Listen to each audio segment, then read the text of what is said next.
okay কোনফালে বেছি ভাল পায় এফালে নাই মাজৰ ফালে এফালে নতুনখিনি বেছি ভাল নে পুৰণিখিনি বেছি ভাল ইয়াতে নতুন কিমান ষ্টুডেণ্টছ আছে কোন হাতখন উঠাই ভাল লাগে আৰু পুৰণি কিমান আছে আচলতে ইয়াতে যোনে পঢ়ে তেওঁলোকৰ জোচটো বাঢ়ি বাঢ়ি গৈ থাকে আপোনালোকে আছে নে কনফিউজন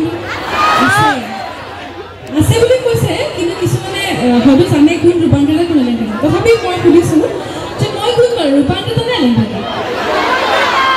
অ'কে মোক কিমানে এলেংকৃত বুলি জানো অকণমান হাতখন দাঙিলে গম পাওঁ অ'কে আৰু কিমানে ৰূপান্তৰিত বুলি জানো গতিকে আমাৰ ৰাইজে জানে মোৰ নাম হৈছে এলেংকৃত মই ৰূপান্তৰিতা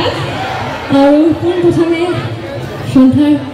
শিক্ষক শিক্ষয়িত্ৰীৰ লগতে মৰমৰ ছাত্ৰ ছাত্ৰী আৰু ইয়াতে উপস্থিত সকলোলৈ আমাৰ তৰফৰ পৰা বহুত বহুত মৰম শ্ৰদ্ধা সেৱা জ্ঞাপন কৰিছোঁ আজি লৈ আহিছোঁ আপোনালোকৰ বাবে কেইটামান গীত গতিকে আপোনালোক সকলোৱে একেলগে মিলিজুলি গাওঁ ফূৰ্তি কৰিম তেতিয়া ভাল লাগিব হ'ব আৰু তোমাৰ চুলিখিনি বিৰাট ধুনীয়া অ'কে গতিকে গাইছোঁ এটা গীত কৰিছিলোঁ গীতটিৰ নাম হৈছে তই মোৰে হবি ন